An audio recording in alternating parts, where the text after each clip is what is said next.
दोस्तों हमारे channel ITI admission में आपका स्वागत है। आज हम करने वाले हैं ITI एम्प्लॉयबिलिटी स्किल ईयर 1 का एक मॉडल टेस्ट पेपर सॉल्व। अगर आप हमारे चैनल पे नए हैं तो प्लीज़ हमारे चैनल को सब्सक्राइब कर दीजिए, वीडियो को लाइक कर दीजिए, क्योंकि हम आपके लिए ऐसे ही कई सारे मॉक टेस्ट की वीडियो सीरीज लाने वाले हैं।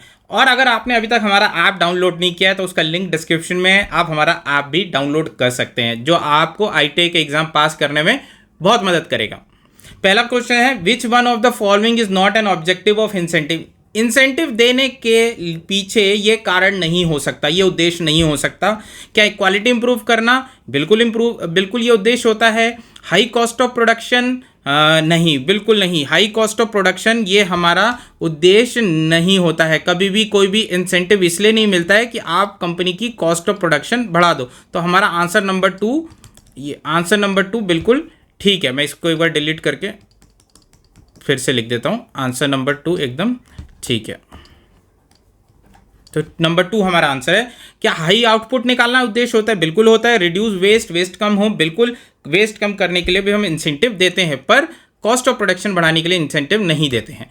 विच one is a web based accounting software design for modern business? कौन सा एक अकाउंटिंग सॉफ्टवेयर है आजकल के नए मॉडर्न बिजनेसेस को चलाने के लिए? तो कौन सा सबसे ज़्यादा पॉपुलर है? वो है टैली। तो सिंपल आंसर है इसका टैली। हालांकि ये ऑप्शन रिपीट हो रहे हैं, बट आंसर हमारा क्या है? टैली है। टैली सबसे ज़्यादा पॉपुलर अकाउंटिंग सिस्टम है और बहुत ज़्यादा यूज़ होता है। ज़्यादातर बिजनेस अपना अकाउंट्स टैली पर मैनेज करते हैं। Question number 3, what approach is use to gain access to the foreign market and quickly promote an organisation interest?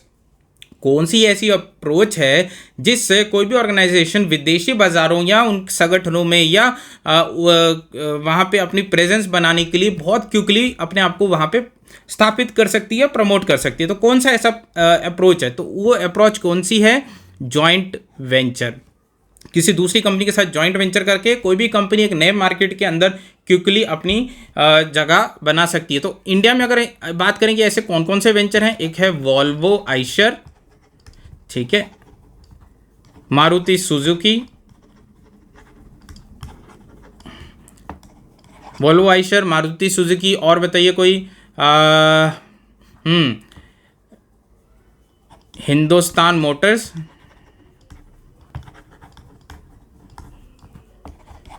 Motherson Summi,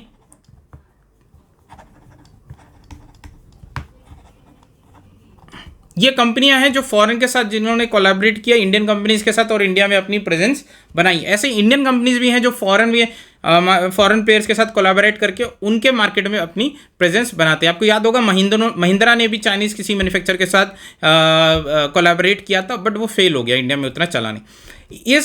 in short analysis which pair is helpful? Short analysis के अंदर कौन सा pair फायदे वाले आपके तरफ होता है, यानी आपको हेल्प प्रोवाइड करने वाला होता है? वो है स्ट्रेंथ और अपॉर्चुनिटी। शॉर्ट एनालिसिस में बता दूं क्या होता है। जब आप कोई नया प्रोडक्ट लॉन्च करते हैं, नई कंपनी लॉन्च करते हैं या कुछ नया करने की कोशिश करते हैं, तो आप एक एनालिसिस करते हैं जिसको कहते हैं शॉर्ट एनालिसिस। इसकी फुल फॉर्म क्या होती है? स्ट्रेंथ, वीकनेस,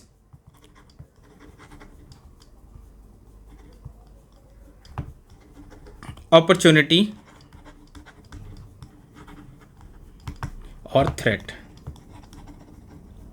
ठीक है, तो स्ट्रेंथ से जब हम स्ट्रेंथ के पॉइंट्स लिखते हैं तो उसमें लिखते हैं कि हमारी क्या क्या स्ट्रेंथ है, हमारी क्या क्या वीकनेसेस हैं, क्या अपॉर्चुनिटी है, क्या क्या थ्रेट है। उसके बाद डिसाइड करते हैं कि नया प्रोडक्ट हमारा कितना सक्सेसफुल होगा या नया बिजनेस कितना हमारा सक्सेसफुल होने वाला है। तो हमारे फेवर की जो दो चीज़ें होती हैं स्ट्रेंथ और अपॉर्चुनिटी। यही क्वेश्चन में पूछा गया। Expansion of ATM. एटीएम की फुल फॉर्म क्या होती है? देखिए दोस्तों, जब आप बैंक जाते हैं तो बैंक में जो पर्सन बैठा होता है उसको आप लोग आसान भाषा में कह देते हैं कैशियर, ठीक है, लेकिन उसका असली जो वर्ड है वो है टेलर, जो पैसा गिनता है, रखता है और या पैसा आपको देता है, तो वो टेलर है।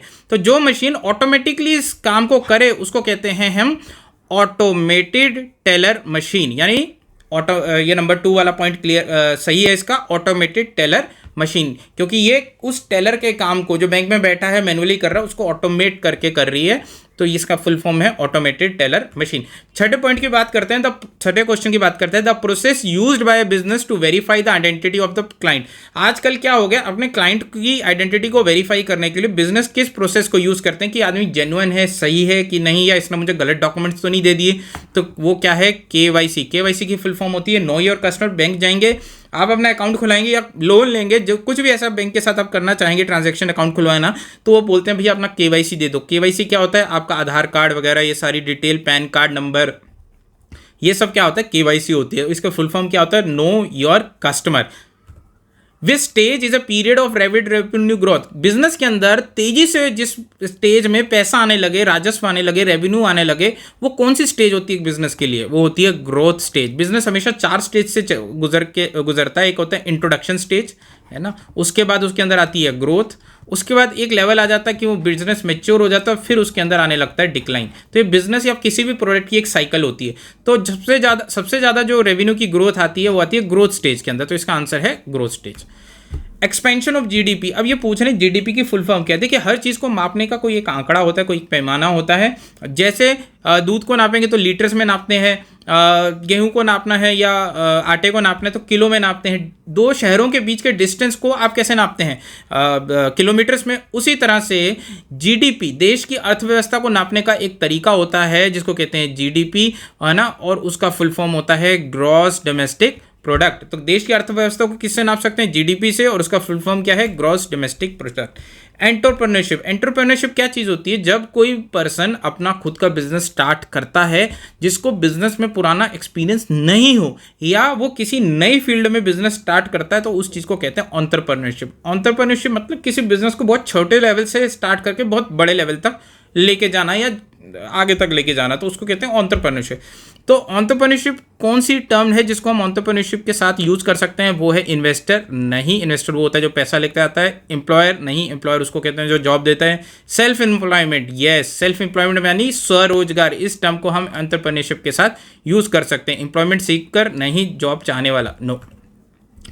During using ATM, authentication is provide by customer by entering.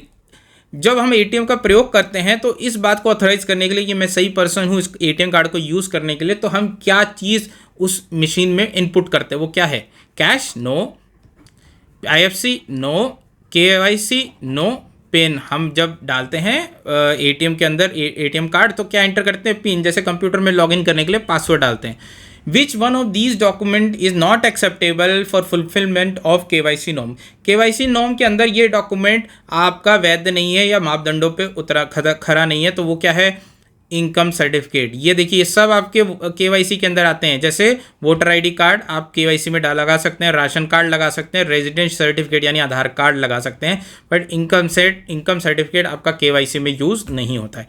Which one is use to measure the economic performance of whole country और reason.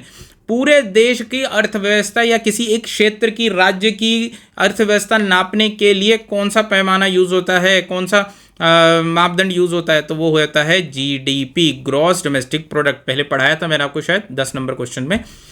Production is defined in the ratio of. Production किस ratio से define किया जाता है, वो है output input. Output input के ratio से प्रोडक्शन को डिफाइन किया जाता है।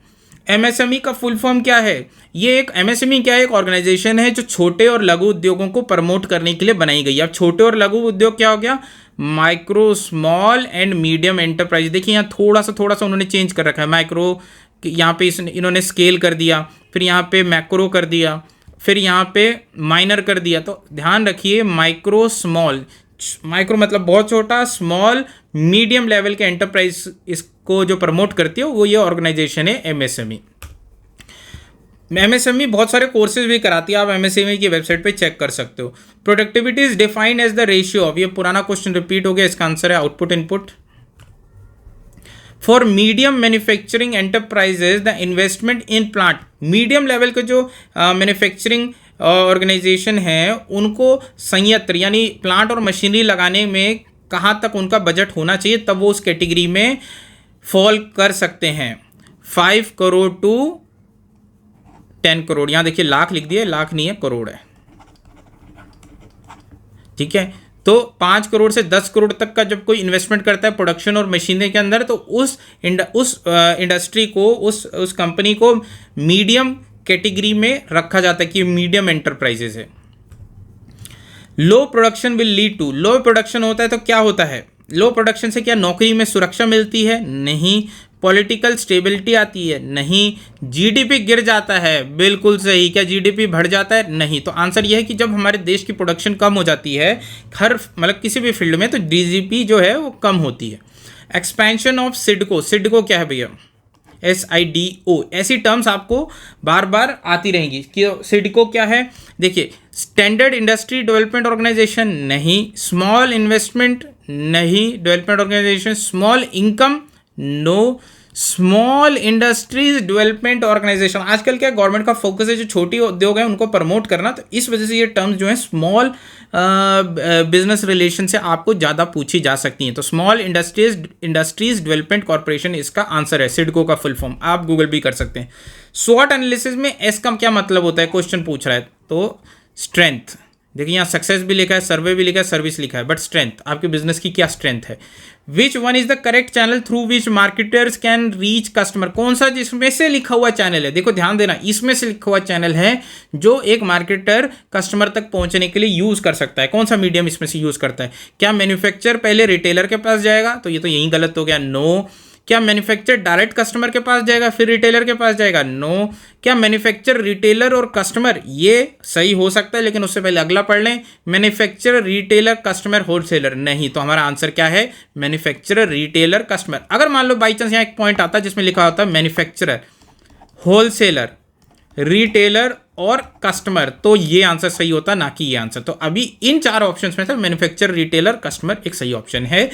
मनी इन्वेस्टेड इन परचेजिंग और रॉ मटेरियल, यानी वो पैसा जो रॉ मटेरियल में खर्च करा जाए, लोगों को तनख्वाहों देने में खर्च किया जाए, रेंटल देने में, इलेक्ट्रिसिटी के बिल भरने में खर्च किया जाए, ऐसे पैसे को, बिजनेस में ऐसे मनी को क्या कहा जाता है, तो वो कहा जाता है वर्किंग कैपिटल। यहाँ देखिए फिक्स कैपिटल लिखा है, फिक्स कैपिटल वो इन्वेस्टमेंट होती है जो बिजनेस को स्टार्ट करने में एक बार लगती है। जैसे आपने ज़मीन खरीद ली, लैंड खरीद ली, ठीक है, फिर आपने मशीनरी खरीद ली, फिर आपने बिल्डिंग बना ली, तो ये जो इन्वेस्टमेंट हैं ये कम ज़्यादा नहीं होते, ये फिक्स रहते हैं। आप चाहे उस दिन में 10 प्रोडक्ट निकालो, चाहे 100 प्रोडक्ट निकालो, ये फिक्स्ड इन्वेस्टमेंट फिक्स्ड ही रहते हैं।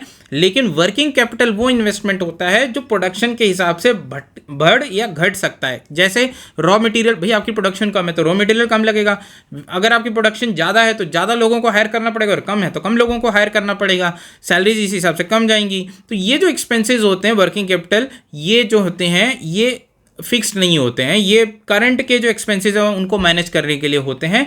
तो ये क्वेश्चन ये पूछ रहा है कि इस तरह के एक्सपेंसेस को क्या कहा जाता है, तो वर्किंग कैपिटल कहा जाता है।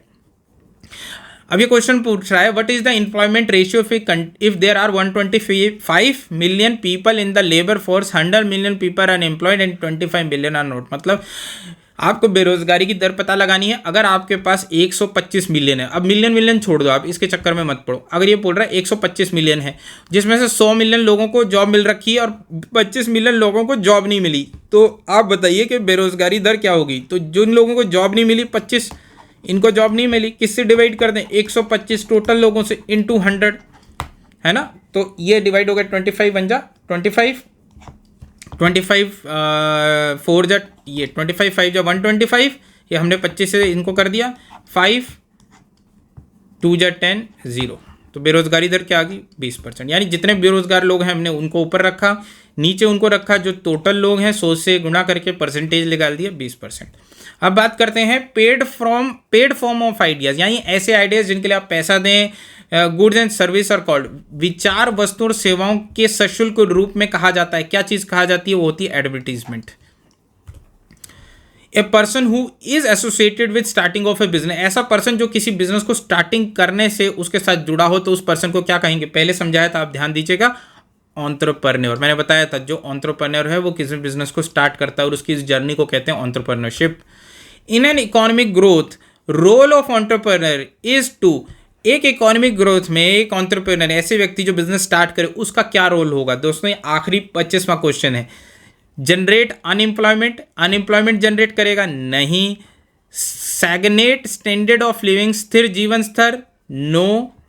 Improve per capita income, yes, क्यों? क्योंकि इकोनॉमी ग्रोथ हो रही है ना, तो इस कंडीशन में वो जब अपने बिजनेस लॉन्च करेगा तो उससे क्या फायदा होगा? प्रति व्यक्ति दर आय दर बढ़ जाएगी, तो है ना, ये भी नहीं, तो प्रति व्यक्ति दर आय बढ़ जाएगी, ये फायदा होगा उसका बिजनेस स्टार्ट करने का। दोस्तों कॉन्ग्रेचुलेशंस, आप एक स्टेप और पास सके अपने फर्स्ट ईयर का पहला एग्जाम, एंटरप्रेन्योरशिप का एग्जाम पास करने के लिए। ऐसे 15-20 स्टेप्स मैं आपके लिए बनाऊंगा, यानी ऐसे मॉडल टेस्ट पेपर लेकर आऊंगा जिनको अगर आपने ध्यान से 1 से 2 बार देख लिया तो 100% आप आपकी एम्प्लॉयबिलिटी स्किल के पेपर में बहुत आसानी से फ्लाइंग कलर्स के साथ पास हो जाएंगे। तो प्लीज़ कमेंट में आपका नाम, आपका ट्रेड और ईयर ज़रूर लिखिएगा, ताकि मुझे भी मोटिवेशन मिलेगा ना कि बच्चे वीडियोस देख रहे हैं, तो मैं भी और अच्छे अच्छे वीडियोस और ऐसे क्वेश्चन से रिलेटेड वीडियोस आपके लिए लाता रहूँगा। और गारंटी दे रहा हूँ, अगर आपने ध्यान से हमारे वीडियोस देख लिया, 100% एम्प्लॉयबिलिटी स्किल का पेपर आप बहुत ही आसानी से सॉल्व कर देंगे। इसलिए अगर आप चैनल पर नए हैं तो प्लीज़ चैनल को सब्सक्राइब, वीडियो को लाइक कर दीजिएगा, और डिस्क्रिप्शन में हमारी ऐप का लिंक है जो आपको हेल्प करेगी ITI के सारे एग्जाम बहुत आसानी से पास करने में, उसको डाउनलोड कर लीजिएगा। Thank you so much.